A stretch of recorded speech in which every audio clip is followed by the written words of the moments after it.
I've never liked talking about this, but every time I close my eyes, I see that orange glow spilling from the open doorway and the shadow standing perfectly still inside, waiting for me. I need to get it out, even if it's the last thing I do. I used to work at a roadside motel, the kind of place you only notice when you're desperate for rest.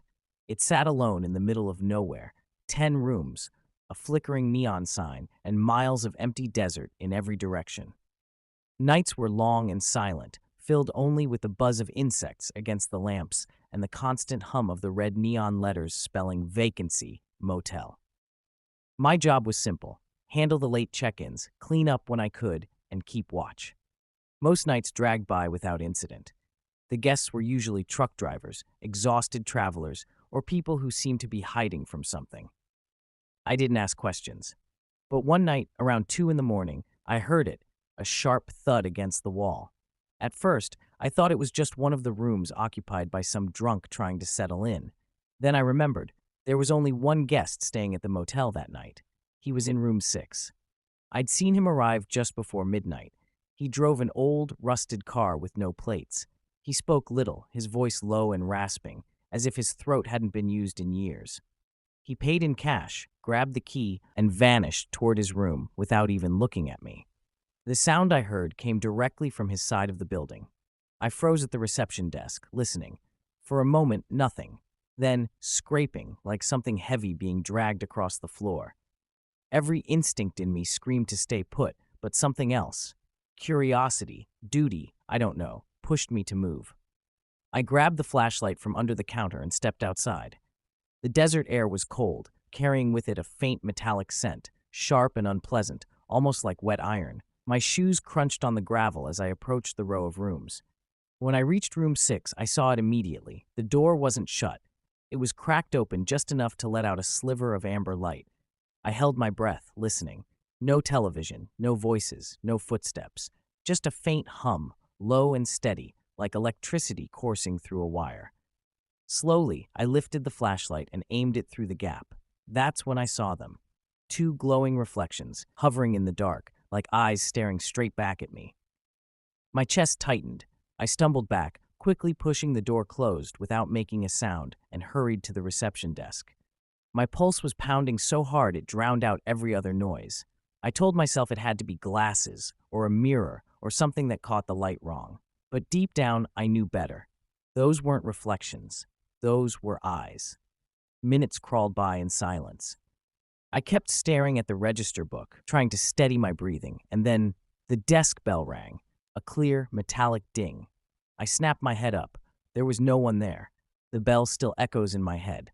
I can't explain it, how it rang when no one touched it. The reception counter was empty, the door locked, the parking lot outside deserted except for the guest's rusted car. Yet I heard it, clear, sharp, deliberate. I told myself I was tired, that maybe the sound came from somewhere else. But when I reached for the bell with trembling fingers, I realized something that froze my blood. The metal was warm. I pulled my hand back instantly, wiping it on my shirt as though I'd been burned. It made no sense. The air in the room was cold, my skin was cold, but that little brass bell felt like it had been held by someone moments ago. I tried to shake it off. I told myself not to panic, not to start imagining things, but deep down, I knew I wasn't imagining. Someone or something had been there. I decided to check outside again, even though every instinct told me to stay inside. I stepped out into the night. The neon sign buzzed above me, sputtering as if it might die at any moment. The desert was quiet, but it wasn't the peaceful kind of quiet. It was heavy, oppressive, the kind of silence that makes you feel watched. Room 6's door was closed now. Not even a sliver of light escaped from the inside. For a second, I thought maybe the guest had simply stepped out, maybe to smoke, maybe to scare me. But the air smelled wrong. There was no cigarette smoke, no gasoline, nothing familiar. Instead, that same metallic tang clung to the wind, thicker now, almost choking. I turned to leave. That's when I heard it. A whisper. I froze. It was faint, muffled, like a voice trapped inside the walls. I couldn't make out words, just the rhythm, low and drawn out. Then, silence again. My legs carried me back to the reception before I even realized I was moving. I locked the office door, pulled down the blinds, and sat behind the desk, clutching the flashlight like a weapon. Minutes passed, maybe an hour. I don't know. The clock ticked endlessly. I started to believe it might have been my imagination after all. Maybe exhaustion was playing tricks on me. But then, the phone rang. The old landline on the desk shrieked so suddenly I nearly dropped the flashlight. My heart hammered in my chest as I picked up the receiver with shaking hands. At first, I heard nothing, just static.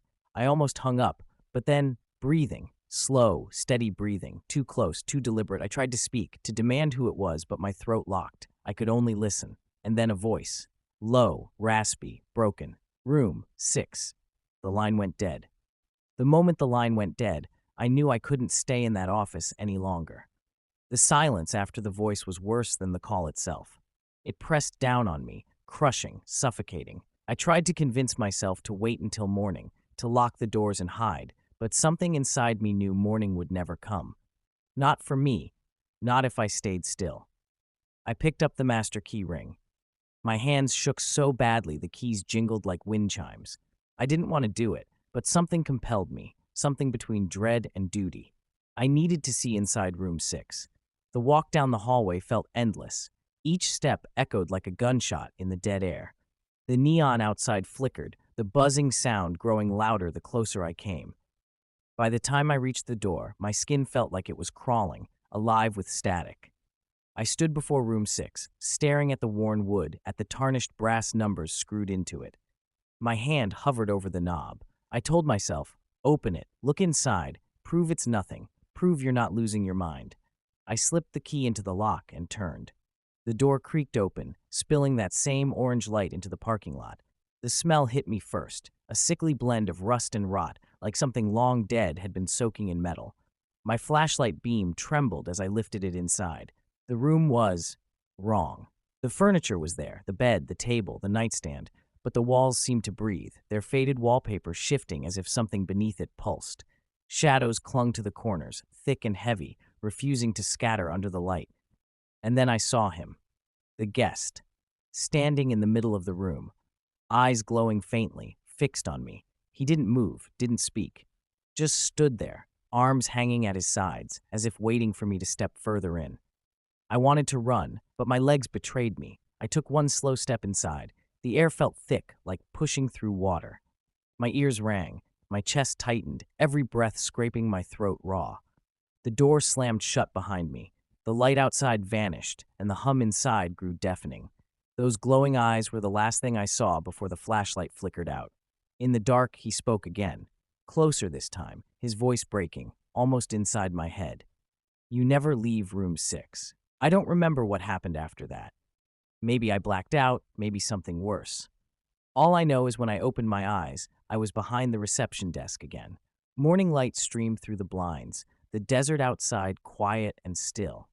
But the key to room 6 was gone. And sometimes, when the phone rings at night, I already know who's on the other end.